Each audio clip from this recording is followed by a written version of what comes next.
आज हम एक ऐसी आईटी कंपनी के बारे में बात करेंगे जिस कंपनी ने अभी शेयर बायबैक का ऐलान किया है। साथ ही ये कंपनी को लेकर काफ़ी अच्छी ब्रोकरेज रिपोर्ट्स भी आई हैं।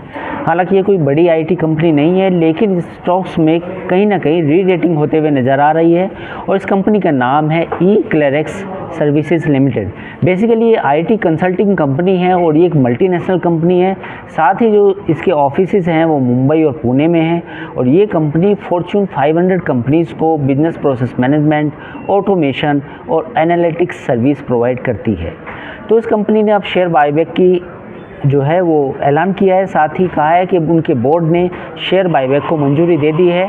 कंपनी करीब 14.25 लाख शेयरों का बायबैक करेगी और इसके लिए करीब 385 करोड़ रुपए खर्च करेगी। शेयर बायबैक टेंडर रूट के जरिए होगा और इसमें जो प्राइस तय किया गया है वो किया गया 2800 रुपये प्रति शेयर। साल 2022 में ईक्लेरेक्स ने करीब 1750 रुपये के भाव पर 300 करोड़ रुपए के शेयर बायबैक किए थे। उस समय भी कंपनी ने बोनस दिया था और बोनस से पहले कंपनी ने साल 2021 में करीब 303 करोड़ के शेयर बायबैक किए थे और उस वक्त जो प्राइस था वो करीब 2850 रुपये किया था। यानी कि इस कंपनी की हिस्ट्री है कि ये कहीं ना कहीं शेयर बायबैक करती रहती है, कंपनी के पास कैश है। अब हम बात करते हैं कि शेयर बायबैक होता क्या है, उसके बारे में आपको बता देते हैं। शेयर बायबैक उस स्थिति को कहते हैं जब कंपनी अपनी पूंजी से अपने ही शेयर खरीदती है।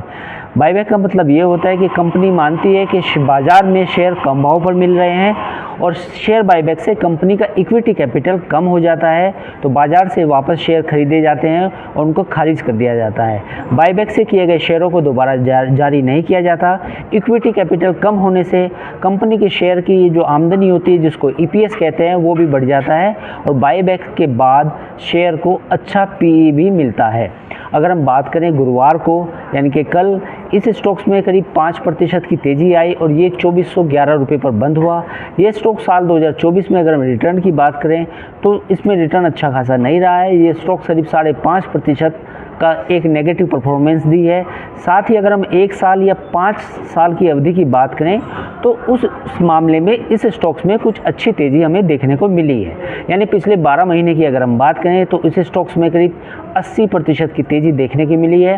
साथ ही अगर हम पिछले 5 साल की बात करें तो इसने जो करीब 4 गुना रिटर्न दिया है, यानी कि लॉन्ग टर्म में इस स्टॉक्स ने अच्छा रिटर्न दिया है। तो कंपनी ने तीसरी बार बायबैक का ऐलान किया है। तो आप इसके कंपनी का फंडामेंटल पढ़ सकते हैं और फैसला ले सकते हैं कि इस स्टॉक्स के बायबैक में हिस्सा लिया जाए या नहीं। आपको ये वीडियो कैसी लगी आप अपने दोस्तों के साथ शेयर कर सकते हैं। साथ ही हमें ये भी बता सकते हैं कि अगला वीडियो आप किस स्टॉक्स पर लेना चाहते हैं। नमस्कार।